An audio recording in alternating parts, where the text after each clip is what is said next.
Hi, everyone. Please join me in welcoming Chef Ahki Taylor. She is a nutrition and wellness expert who has transformed her passions into businesses such as Supernatural Woman Retreat, Cosmo Therapy Retreat, and so much more in the e-commerce space. Now, Aki, we have a lot to chat about during this episode, and I'm just thinking about what would the audience really want to know when it comes to everything that you do. And the first things that come to mind are, who are you? That's the first thing. Who is this woman? Where are you from? When did this passion start? And ultimately, how did you turn this passion into a money making business? And in this case, money making businesses. Had to add that in there. My Great. question for you is, are you ready to educate this next generation of travel entrepreneurs and leaders? Let's do it. I'm ready. I'm so excited. All right. So the first thing I want to start with is just getting a better understanding of your businesses, right? Like you are a businesswoman with many different services, many different product offerings, which are all producing various streams of income. Can Mhm. you please walk us through each of these businesses and what they're trying to do? Okay, so the conglomerate for me is Taylor Brand Media.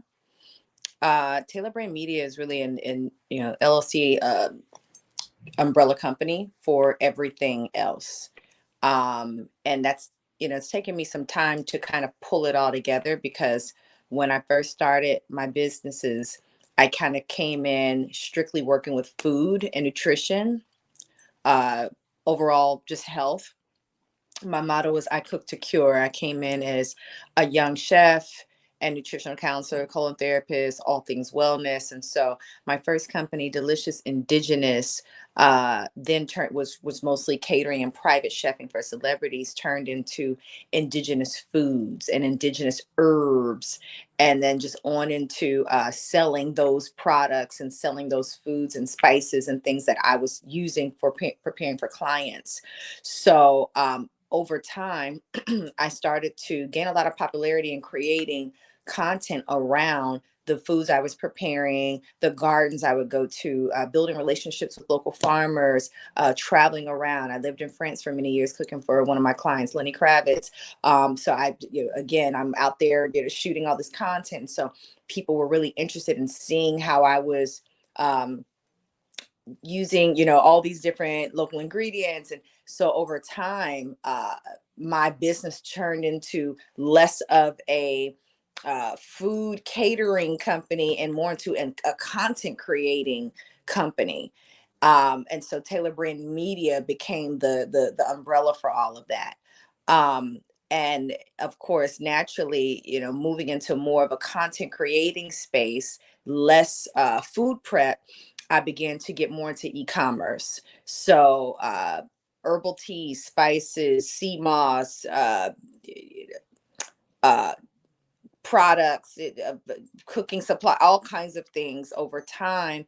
I had to really just focus on that. And then I extended, my private chefing and consultation business. Now it's an e-commerce business that has given me a platform to educate. So now the business has become educational platforms through virtual classes and workshops and traveling and teaching courses and classes. So that's a whole nother kind of business where you get booked to go and educate and speak and teach. And I started writing books, and so all of these have their own entity. They're all different businesses. And then of course, where we are now, what we're talking about today is people then want to have personal interaction. They want to go with you and have the full experience. And that's where I got into the retreat starting back in 2010, with Chef Ahki Detox retreats, which were local, they were weekend, they were inexpensive, and they were very powerful retreats. And now today I do them almost all of them are international now. I love that. And I can just tell you're a great storyteller. I like how with that question I asked you to basically itemize these Mm-hmm. things. And rather than doing that, instead you wanted to help everybody understand the bigger picture. Like Mm-hmm. it didn't just start with these products and services. It was really about something that you really cared about, something Yeah. that you nurtured. Yeah. And you started off, catering food to very prominent people, and you realized, okay, I can do this, but I can also create an opportunity for other people who probably are not celebrity to access this information, so that even though I can't cater it to them, you guys can create it for yourself. Get Exactly. the information. Yep. So I love that. Yep. Now, I want to dive deeper into each business that you have going on. Mm-hmm. And as you mentioned, today we're focusing really much so on the travel experience side. And you have two retreats, Mm-hmm. right? I want you to name them, describe the intent behind them, and then I have some questions for you. Gotcha. So I started with, like I said, Chef Ahki Detox Retreat was a 3-day weekend, very, very simple. And the intention was to take women into a fast, where it's like a shut in. It's like an old school shut in. And this was, we would take herbal shots throughout the day and juice fast. So this was really like a physical healing intensive. And then I created the Supernatural Woman Retreat. And it was inspired by the detox retreats because women would come, and I noticed that they weren't coming because they just wanted to heal and detoxify their organs or address their fibroids or, tumors or cancer. They really were looking for a spiritual experience. They were looking for a sisterhood. They were looking for a tribe of women to inspire and empower them on a deeper and more spiritual level. And it was very apparent to me. And so when I thought about this, creating this retreat, I knew I wanted it to be international, and I knew I wanted to take women into an immersive experience where they could get in touch with those deeper powers, the supernatural powers that we all have, and find a way to utilize what I say, utilize the 5 elements in order to tap into your superpower. And so that's what Superwoman is about. It really is a celebration of sisterhood, womanhood, and just female empowerment on a very spiritual level. And the food is just a backdrop. Everything is plant-based. And of course, there's meditation and there's exercise and there's all these things, there's dance, and but all that really is a backdrop to just the spiritual development workshops that we do.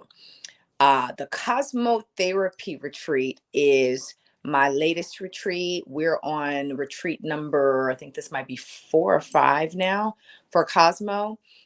This will be the first overseas cosmotherapy retreat that is almost sold out. I think we got 2 more seats left.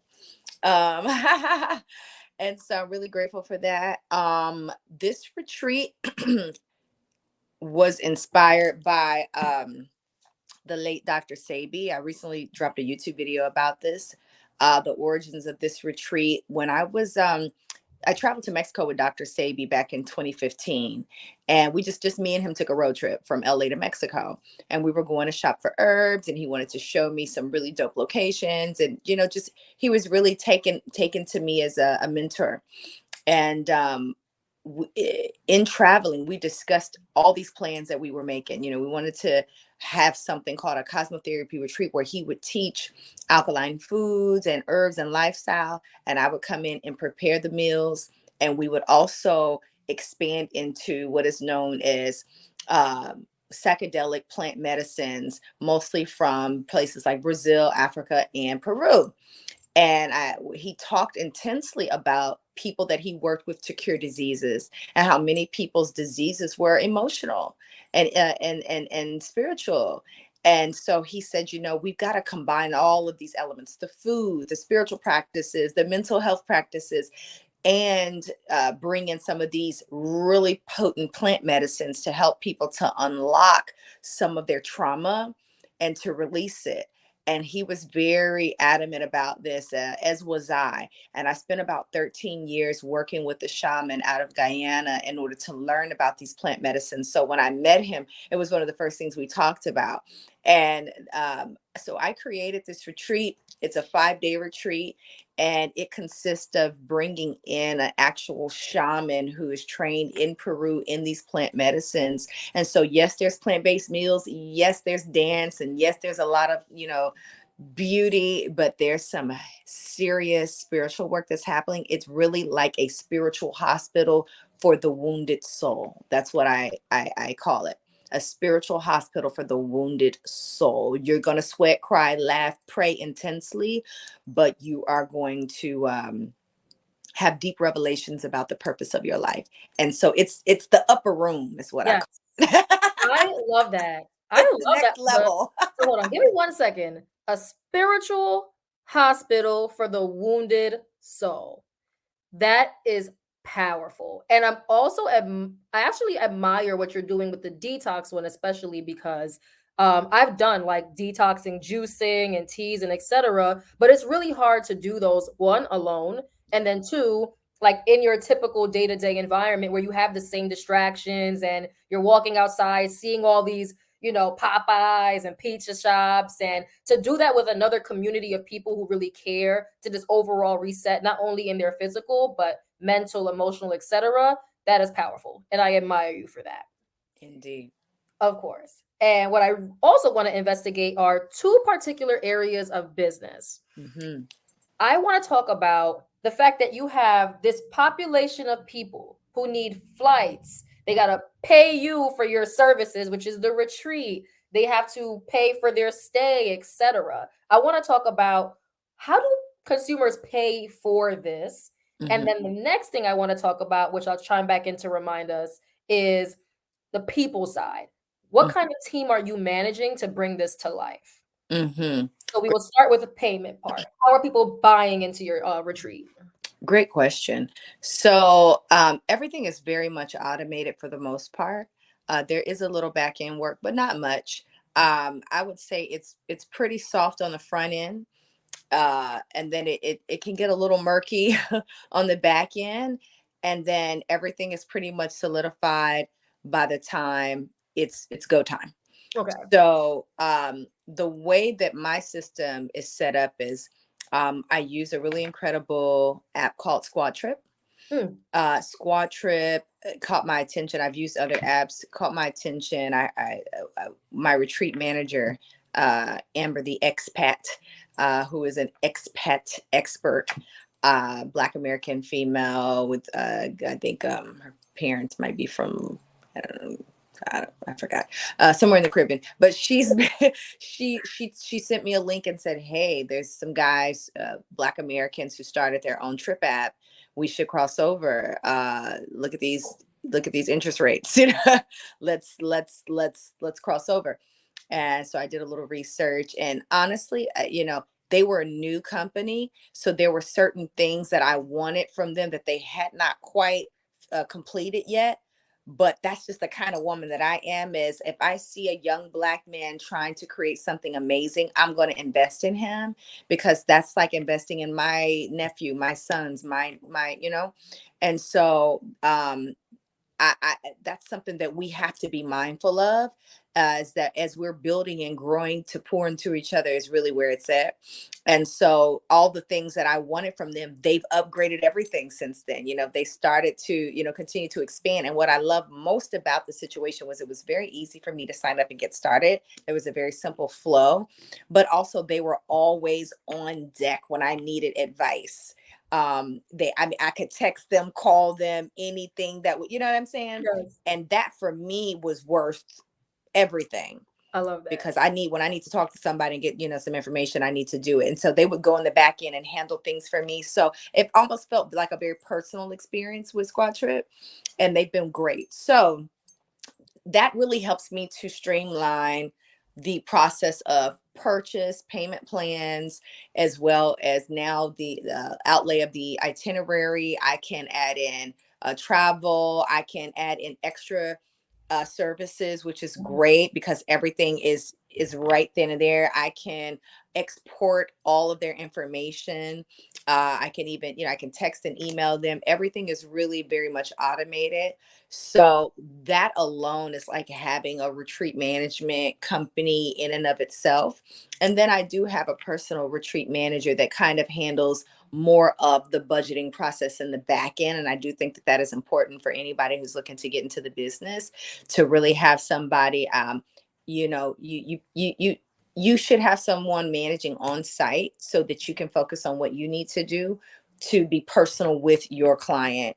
And you should also have somebody in the back end from gate, from jump, if you're not very experienced in this, somebody experienced who can kind of make sure everything goes smooth and that people are quickly taken care of and their questions are answered and that everything is smooth. So I hope that Oh, that was amazing.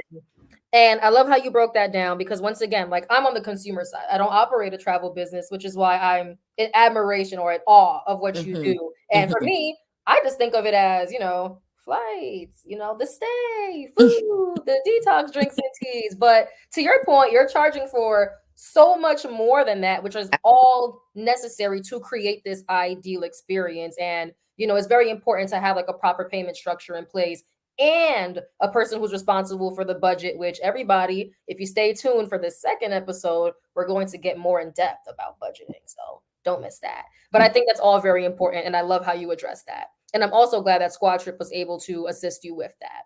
Absolutely. Now, the next thing that I think is also very important to not only travel entrepreneurs, but just entrepreneurs in general is how do you know what kind of people you need on your team?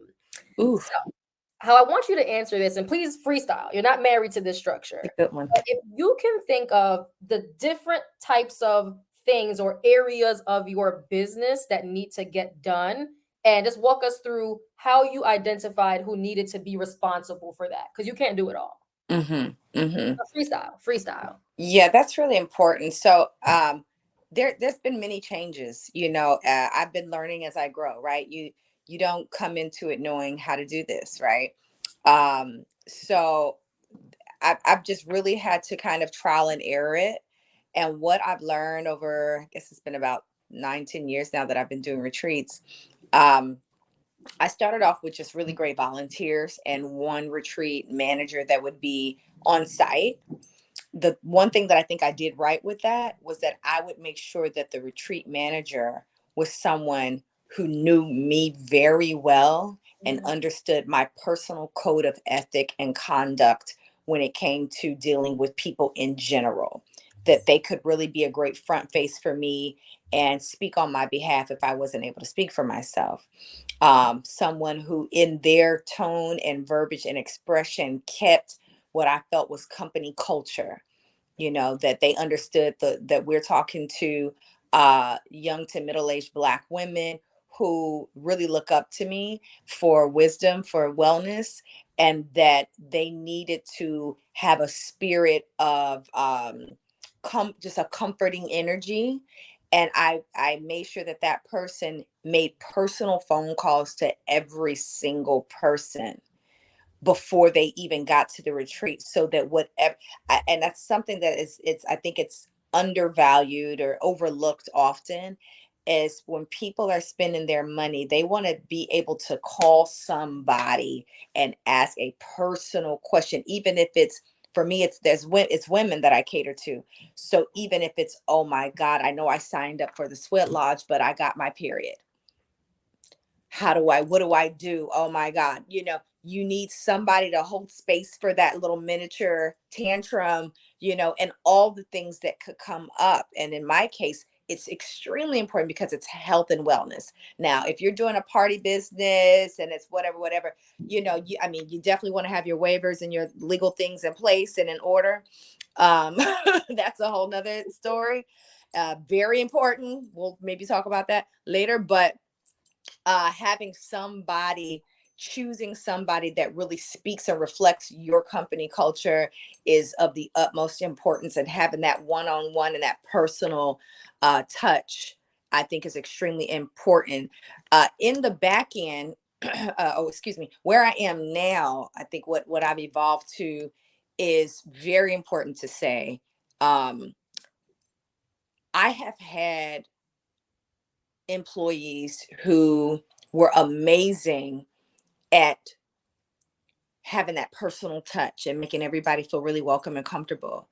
Although that is imperative, if that same person is not able to be very tight with the budget, be very tight in managing the business behind the scenes and keeping things in order, then that probably shouldn't be your retreat manager, as much as they're great with people, right? As much as they believe in you and your brand and your business and all those things, then you need to separate them. The person that does great with budgeting and business and numbers and logistics might not need to be the person that is your on-site manager, because maybe they don't have the energy to hold space emotionally for lots of people who are traveling for the first time and who are afraid to meet new people.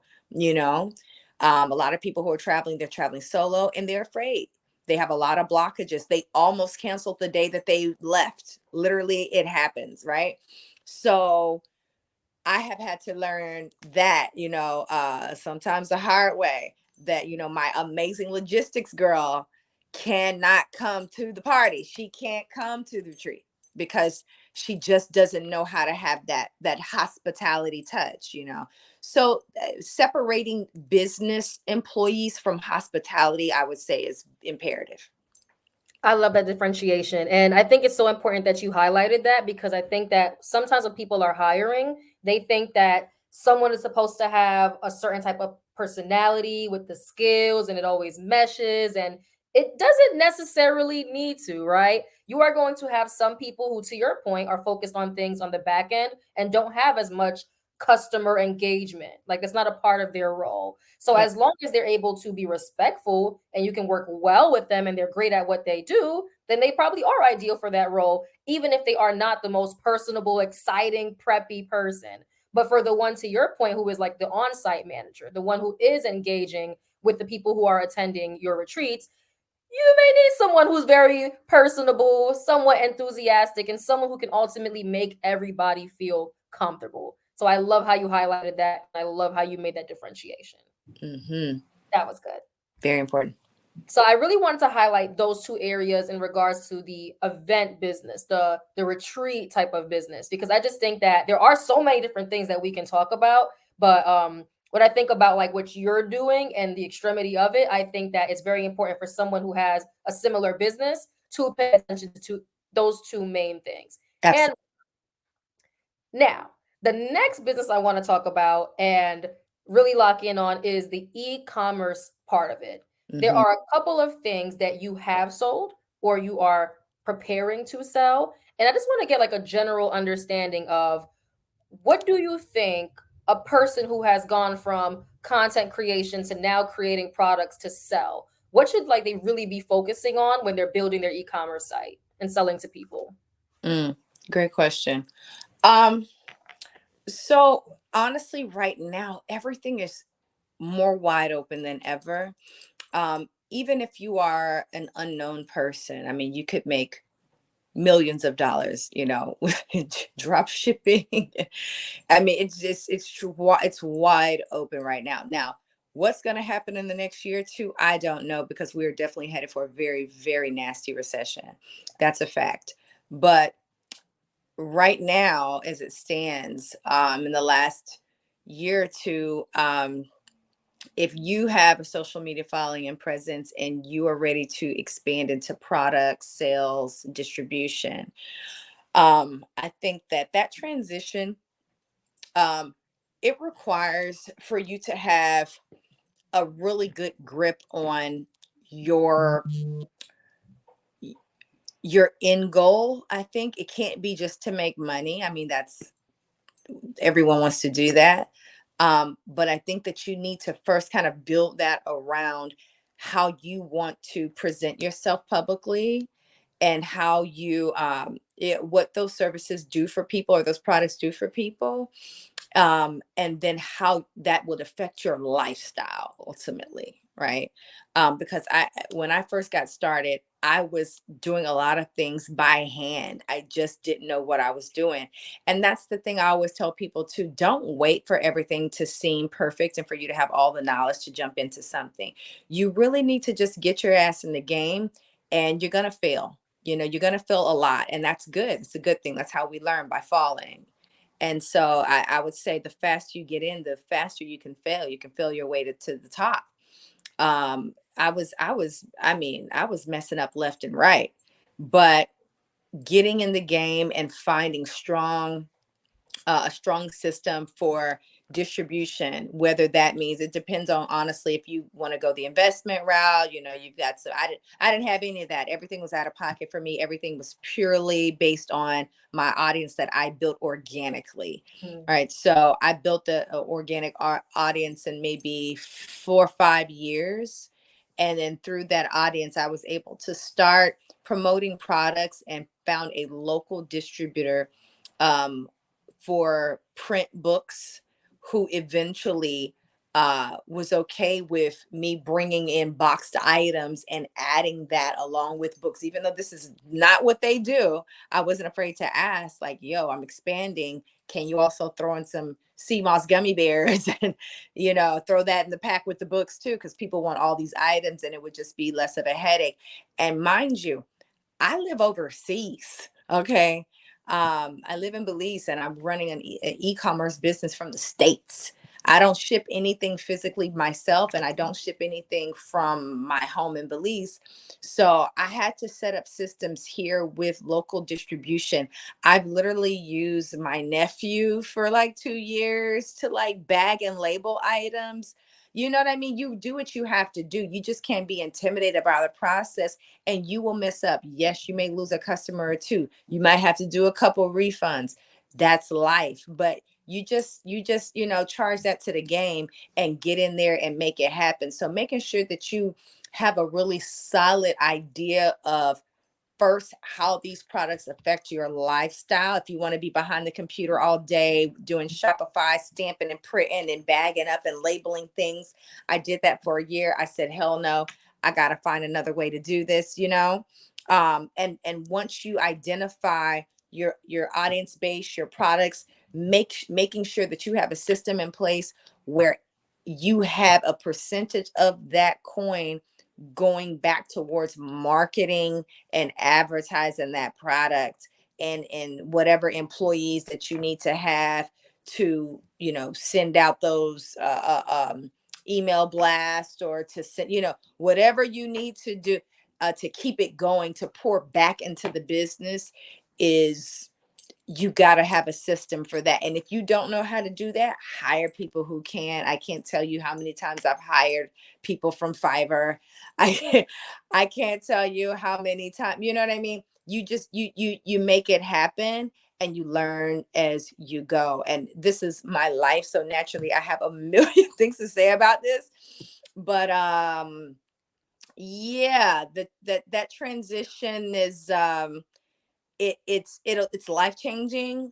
And so you really have to prioritize how you want that to look for the next 5 years for your lifestyle. I love that. And I feel like for anybody here who is even just thinking about experimenting with deciding on what product should I be selling based off of, like my thought leadership, where people usually come to me for advice for, like, what am I creating for that? And I feel like e-commerce is the way to go. And that's why I think this question is so important. And your Mm-hmm. answer was spectacular. Oh, Lovely. So I have two more questions for you as we gear towards the end of this interview. Are you ready for them? let's go. Lovely. The first question I have for you is just a really minor question. How does an Oklahoma born girl go from, just doing the Oklahoma thing? I'm from New York. So, we always think that if you're not like New York, DC, or LA, we just don't know it really exists. But I'm curious as to how does this Oklahoma born girl turn into this Atlanta businesswoman, international businesswoman, right? Like, how did you do that? Where did the encouragement and motivation come from? Oh, wow. I honestly, hearing you say that, it's quite surreal for me. I don't know what the hell happened here. I really don't know what the hell. I remember being like ready to drop out of school at like 17, and somehow this happened. But honestly, that's the long of the short. I don't know how this happened, but it truly is. It's something that I know was just in me as a child. And my parents would love to take credit for all of it, but they're like, she didn't get any of this from us. We don't know where this came from, because my family is not entrepreneurs, none of them actually. um but I was at 7 years old. I started a business in my neighborhood. I had a successful business at 7. I was selling cookies door to door. I would make extra large cookies and sell them door to door. I had a friendship bracelet business where I would make friendship bracelet earrings and necklaces and anklets. And I hired my friends in the neighborhood, and we did really well with that. And so I was always creating businesses as a young woman. I come from a poor family, so naturally, I really love nice things, and I was like, "Well, I guess I better figure it out," you know. And so I got into party promoting. I love to dance. I love music, and so I got into party promoting when I was maybe 21, and I left home, moved to Dallas, Texas. And through that experience of party promoting, I had already become a vegan vegetarian. Honestly, it was just my lifestyle. I did not plan on making that a career at all. It was truly my lifestyle. Wasn't the plan. I honestly thought I would be somewhere more so in music and fashion and creating. So how did it happen? Honestly, it was serendipity. I think when I was about 29, I ran into a family out of Marina Del Rey who had just moved to Atlanta, and they were in branding and marketing and filmmaking. And in meeting them, they also were a plant-based family. When we met, we immediately, the first week, we had dinner, me, this husband and wife couple, and we masterminded what we would do for the next few years with chefaki.com. It was just like it was such a flow. We met. They were just really inspired by my story as a plant-based young lady and what I was into, my lifestyle. I was just always a life student, always studying everything from health, wellness, mind, body, spirit things. And so they were very impressed with that. And they thought, man, we need to create content around this. And eventually, maybe about a year or two, we decided to monetize it. But we went in strictly on creativity and wanting to show the world and inspire the world about health and wellness. And I think that when you're doing something that you love to do, which was for me, I love being on camera, I love teaching, I love speaking. As you can see, I have a lot to say. I wish I wasn't so wordy. I can't help myself. You're great. But I had a lot to say, and they were like, "We need this on film." So how much fun is it to be cranking out grilled asparagus and in a kitchen in a beautiful place and having amazing conversation. And they captured it all on film. And as this was happening, social media was just buzzing. There was no Instagram. I think I was like 100,000 on Facebook before there was an Instagram. So I was having a blast on Facebook and MySpace. And then it was like Instagram. I remember being one of the first of 20 people on Instagram. What? If you can even imagine what that looks like. I remember logging onto my Instagram account for the first time, and there was like 20 people that existed there. That's crazy. You are a real early adopter. Yeah. Wow. Okay, Yeah. that's a huge fun fact. It's Ooh. huge. It's huge. And I literally remember the day it happened. They're like, there's this new app called Instagram. I was like, I'm on it immediately. Yep. I was like one of the first people on Instagram. So That is so lit. Oh, I love that. Oh my goodness. Yeah, honestly, I think sometimes it's timing. we need a whole new episode to dissect that. But honestly, everything you said was honestly amazing. Like, I really think I can just hear this journey and get a sense of this person who literally made something out of nothing every single time finally like capture this like one thing that she is truly passionate about, and she is going to keep creating in that space to solve her audience's problems. And I love that. That's That it. was amazing.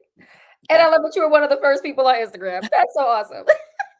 My very final question to you, and just something like a one-liner, two-liner, whatever you want to call it.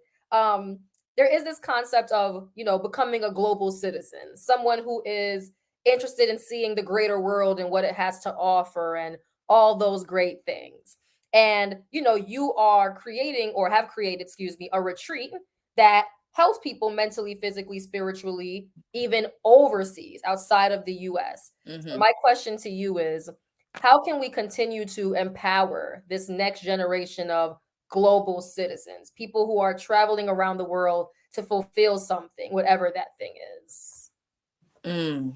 How to inspire this next generation of global citizens. Yes. That's really good.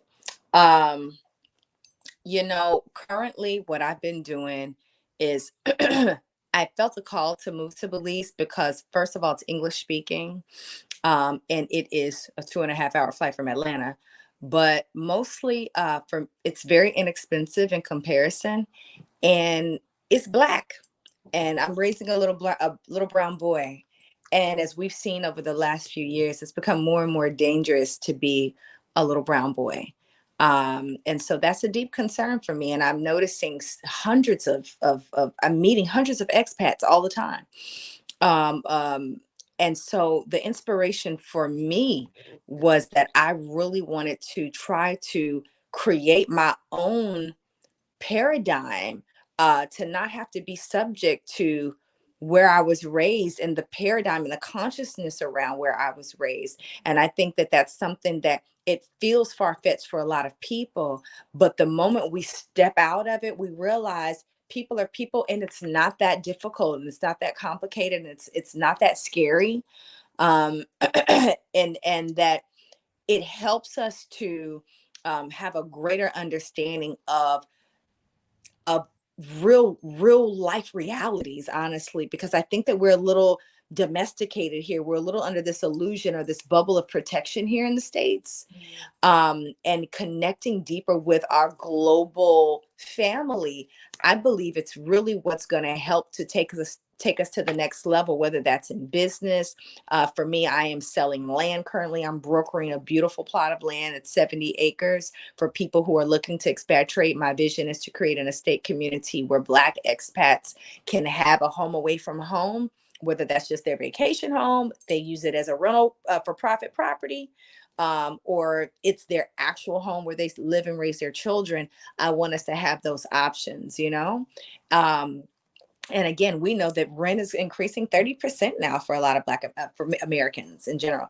So having the option to live somewhere where you can have more space, more life, more of everything, a better lifestyle, for cheaper. My rent is $700 a month.